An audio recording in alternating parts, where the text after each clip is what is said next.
Dedi, Twins langsung saja berhamburan saat pintu ruangan Aksa dibuka oleh Alina.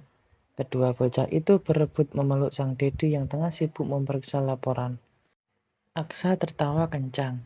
Begitu dua jagoannya memeluk tubuhnya. Ferdi yang kebetulan ada di ruangannya ikut tertawa. Kalian menyusul Dedi? Apa mau bantuin Dedi kerja? Kecupan lembut dan gemas dilakukan oleh Aksa pada pipi dua bocah itu. Mau Dedi, rengek Daren. Bocah yang biasanya hanya mau bermanja-manja dengan sang momi, kini jadi menempel pada Aksa. Nangis terus mas, nggak mau berhenti. Apa kami mengganggu? Maaf ya Pak Ferdi, ucap Naura sungkan. Jika saja dua putranya tidak menangis, dia tidak akan membawa ke kantor. Nggak apa-apa, Ra. Kami nggak sedang sibuk. Hari ini free, nggak ada meeting. Hanya membahas hal yang tidak terlalu penting. Ferdi tersenyum, lalu menyapa Alina yang baru saja masuk bersama Dewi. Pagi Tan, dengan sopan dan ramah, Ferdi mencium tangan Alina. Hai Fer, apa kabar? Anak dan istri kamu sehat semua kan? Tanya Alina ramah. Dia memang begitu sayang pada Ferdi, yang sudah lama bekerja pada Aksa. Alhamdulillah, sehatan. Kabar Kris gimana, Pak? Pasti sudah besar ya? Tanya Naura. Putri Ferdi dan Vera sudah tumbuh menjadi balita yang cantik dan menggemaskan. Jika kebetulan diajak bermain ke rumah mereka, pasti akan jadi rebutan twins. Sehat, Ra. Iya, dia semakin cantik dan manja. Jelas Ferdi. Dia jadi merindukan sang putri. Alhamdulillah, Pak, jika seperti itu. Sudah lama Vera tidak ke rumah. Anak-anak pada kangen sama Chris. Iya, nanti jika libur akan aku ajak ke sana. Sementara dua bocah tampan itu terus saja menempel sang Dedi. Tak mau melepaskan sedikit pun. Beruntung saat ini Aksa tidak ada pekerjaan yang penting. Jadi pria itu bisa menemani sang putra bermain. Dalam hati, Aksa merasa bersalah karena tidak punya cukup waktu untuk menemani putranya bermain. Sayang, ayo kita pulang. Nanti kalau libur akan diajak Dedi ke mall ya. Kalian bisa bermain sepuasnya. Naura mencoba memujuk twins agar mau pulang. Saat ini bahkan sudah hampir tengah hari. Jadinya Ferdi hari ini yang menggantikan sang bos bekerja.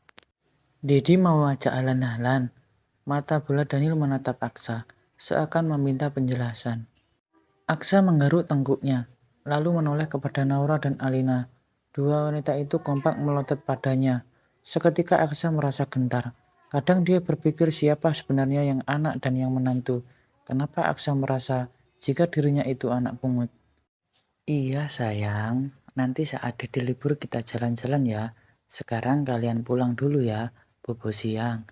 Kasihan Oma dan Momi sudah capek dan mengantuk. Aksa mencoba membujuk mereka agar mau pulang ke rumah. Iya Dedi, nanti kalau pulang bawakan mainan ya, pinta Daniel. Padahal di rumah mainan sudah menggunung, tapi tetap saja selalu meminta mainan pada orang tuanya. Iya sayang, nanti Dedi belikan ya. Dan Aksa selalu menuruti kemauan putranya. Nggak masalah baginya yang bahkan tidur saja berbantalan uang. Mas, jangan terlalu dimanja. Nanti bisa ke bawah sampai besar loh. Protes Naura. Dia yang selalu menentang sang suami. Naura takut jika putranya akan terbiasa manja hingga dewasa nanti. Nggak apa-apa, Ra. Nanti jika sudah besar, nggak akan seperti itu lagi. Aksa dulu saat kecil juga sangat manja, tapi sudah sekolah, mulai mengerti. Apa yang benar-benar dia inginkan dan dia butuhkan, biar saja, nggak apa-apa. Alina mengusap lengan sang menantu, mencoba menenangkan dan memberikan pengertian. Wanita cantik yang tengah hamil itu menghela nafas panjang dan mencoba mengelus senyum. Jika sang ibunda ratu sudah bertitah, dia tidak bisa lagi membantah. Iya, Ma. Setelah cukup lama berusaha untuk membujuk twins, akhirnya mereka mau juga diajak pulang. Alina dan Naura segera mengajak kedua bocah itu pulang. Aksa bisa sedikit bernafas lega. Bukannya dia tidak suka didatangi anak-anaknya, tapi dia kasihan pada sang istri dan mamanya karena dari pagi hingga siang ada di kantor ini. Sudah pulang, bos. Padahal aku mau menawarkan makan siang pada mereka. Daniel dan Darren sudah besar ya, bos. Tampan-tampan lagi. Puji Ferdi yang baru saja masuk. Baru saja pulang, Fer. Mereka mau makan siang di rumah. Kasihan Mbak Sri, kalau nggak ada yang makan di rumah. padahal sudah susah payah memasak. Ngomong-ngomong, Twin sudah besar, bos. Ferdi tersenyum penuh arti. Pria itu duduk di depan sang bos. Maksudnya apa nih? Dahi Aksa berkernyit, menatap Ferdi dengan penuh tanda tanya. Waktunya punya adik, bos. Canda Ferdi. Dan dia sendiri sudah merencanakan untuk punya anak lagi bersama Vera. Untung saja istrinya itu tipe yang penurut dan tidak suka banyak protes.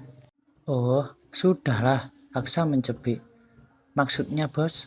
Kali ini Ferdi yang terlihat bingung dengan apa yang diucapkan oleh Aksa.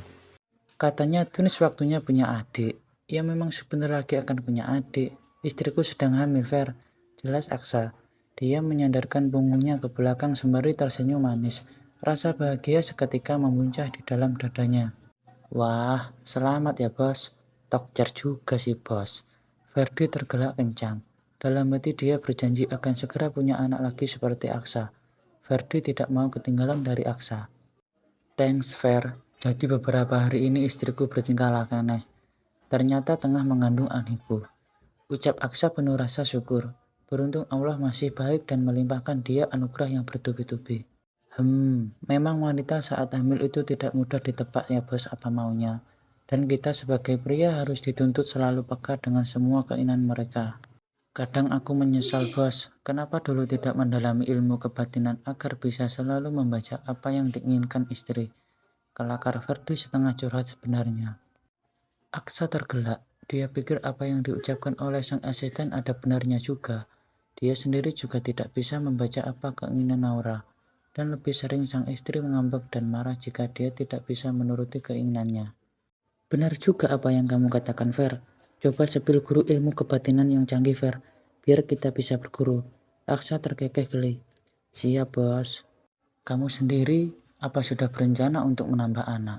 Aku rasa Chris sudah cukup besar jika harus punya adik. Iya, bos. Aku sudah merencanakan dengan istriku. Maunya cepat dikasih lagi. Walaupun sebenarnya Chris masih cukup kecil, tahun ini baru 2,5 tahun, bos. Ferdi tersenyum lebar. Bagaimana jika kita besanan, Fer? Apa kamu mau? Alis Aksa naik turun. Entah dari mana datanya ide yang cukup konyol itu. Bahkan anak-anak mereka saja masih balita. Aksa memang sungguh luar biasa. Tak ada angin, tak ada hujan. Tiba-tiba saja bicara seperti itu. Hah? Besanan dengan bos? Jadi bos mau menjadikan putriku menantu gitu? Tanya Ferdi setengah tidak terpercaya. Apa sang bos sadar saat bicara atau tengah amnesia? Tak ada angin, tak ada hujan. Tiba-tiba saja berkata seperti itu. Ya iyalah, masa mau aku jadikan istri kedua? Yang benar saja kamu, Fer. Aku bukan penggemar daun muda. Ketus Aksa. Dia dan Ferdi memang kadang bak Tom and Jerry selalu saja berdebat. Aku juga ogah punya menantu macam kamu, bos. Batin Ferdi sinis. Semoga saja Aksa tidak tahu apa kata hatinya. Bisa kena hajar dia kalau sampai Aksa tahu. Kenapa kamu hanya diam, Fer? Apa kamu gak suka putrimu jadi menantuku? Serga Aksa. Karena sang asisten malah melamun saja. Bukan karena antusias, tapi Ferdi justru terlihat tidak suka dengan idenya. Bukan begitu, bos. Aku hanya bingung. Putra bos ada dua. Lalu putriku mau dijadikan dengan siapa? Ferdi menatap Aksa bingung. Masa iya satu gadis disodorkan dengan dua cowok? Iya, Fer. Kenapa aku jadi lupa jika punya putra dua orang? Yah, nanti terserah siapa yang akan memilih Grace, Fer. Mau Daniel atau Darren? Toh mereka sama-sama tampan dan bibit unggul. Ingat itu. Tegas Aksa. Tak mau anak-anaknya dipandang remeh oleh orang lain. Iya, bos. Kita serahkan saja pada mereka nanti saat sudah dewasa, bos. Ini bukan zaman Siti Maimunah lagi, bos. Jadi nggak usah sok-sokan menjodohkan anak. Tutur Ferdi. Dasar kurang ajar. Kamu mengejek aku, Fer. Ferdi Aksa. Pria itu menatap tajam pada Ferdi dan siap menyemburnya. Hanya mengingatkan, bos. Mana berani aku mengejek, bos. Aku masih ingin bekerja di sini, bos. Kamu memang menyebalkan, Fer. Untung saja kerja kamu bagus. Jadi ada alasan aku mempertahankan kamu. Omel Ferdi. Iya, bos. Terima kasih ya, bos, atas pengertiannya. Apa bos mau dipesankan makan siang? Ferdi menyudahi perdebatan sebelum tambah memanas. Belikan aku rujak buah, Fer. Pakai cabai yang banyak. Tita Aksa. Dan tiba-tiba dia ingat sang istri dan berniat untuk memesan sekalian. Dua, Fer. Bumbu dipisah saja. Kalau dipisah, Berarti masing-masing jomblo dong, Bos.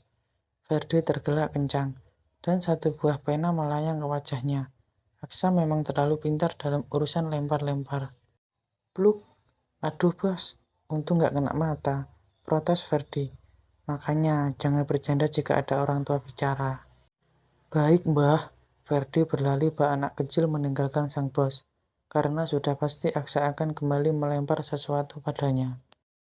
Dasar asisten gak ada akhlak, teriak Aksa sekuat tenaga. Dia memijat pelipisnya yang tiba-tiba berdenyut, meratapi nasibnya yang punya asisten sungguh somplak, tak henti sayangnya pintar dan setia. Jadi mau bagaimanapun sikapnya, Aksa akan tetap mempertahankan dia. Pada sore harinya, setelah pulang dari kerja, Aksa mengantar sang istri ke dokter kandungan, ingin memastikan apa benar sang istri hamil atau tidak.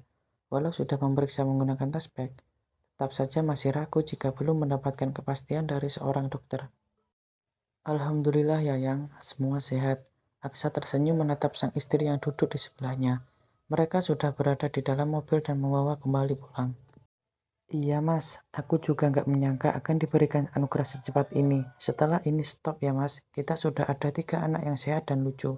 Aku mau fokus membesarkan mereka saja. Pinta Naura. Hah? Sudah nggak mau hamil lagi? Aksa ingin memastikan apa yang baru saja dia dengar. Cukup mas, aku mau istirahat. 3 saja sudah banyak. Putus Naura. Dia juga ingin menikmati hidupnya. Tanpa harus terus mengurus anak-anak, memang sebagai istri orang kaya, bisa saja dia punya pengasuh anak beberapa orang pun, tapi tetap saja dia tidak akan bisa 100% menyerahkan begitu saja pengawasan anak-anak pada orang lain. Padahal aku maunya 5 atau 6 yang. Aksa tergelak, membuat sang istri kesal. Kamu kira aku kucing mas, disuruh melahirkan sebanyak itu. Ya udah, gantian sama kamu aja kalau begitu. Setelah ini, kamu yang merasakan hamil. Naura cemberut, kesal dengan keinginan Aksa yang konyol, yang sebenarnya tidak apa-apa juga jika mau punya anak sebanyak itu. Bagi keluarga Aksa yang sultan tak akan ada masalah mau punya anak berapa saja. Hanya saja Naura merasa lelah jika harus terus-menerus hamil dan melahirkan. Seandainya saja bisa yang, aku pasti mau kok. Aksa membayangkan betapa lucu jika dia hamil dan melahirkan. Dia tak yakin bisa menggantikan posisi seorang wanita. Pastinya berat membawa perut yang begitu besar ke sana kemari. Nanti saat melahirkan, biar mama saja yang menggantikan kamu menemani di dalam mas. Aku nggak mau malu untuk kedua kalinya karena kamu pingsan. Naura cemberut. Dia sungguh kesal jika teringat insiden waktu itu. Saat Aksa tiba-tiba pingsan pasca dia melahirkan. Nanti tidak akan terulang lagi yang. Tenang saja. Aku janji nggak akan pingsan lagi. Aku nggak mau mengambil resiko mas. Sudah nggak apa-apa. Biar mama saja menunggu di dalam. Nggak bisa. Aku nggak mau ada orang lain yang melihat tubuh istriku. Protes Aksa. Mas, jangan berlebihan. Mama perempuan dan sudah pasti sama kayak aku. Kamu luka jika dokter juga bisa dan terbiasa melihat tubuh pribadiku. Sinis Naura. Itu lain cerita yang. Dokter kan sudah mas, nggak usah berdebat. Aku mau cari makan malam mas. Naura mengamati para penjual makanan yang ada di bahu jalan sebelah kiri. Banyak dan berjajar. Mau makan apa? Tanya Aksa sembari menghela nafas panjang. Harus belajar sabar dan mengalah, karena sang istri tengah hamil lagi. Aku mau makan ayam geprek mas, celetuk Naura, saat melihat sebuah restoran yang kebetulan menyediakan menu itu. Sontak saja Aksa segera menghentikan mobilnya dan memarkir di bahu jalan. Selesai memarkir, Aksa mengajak sang istri segera masuk ke dalam.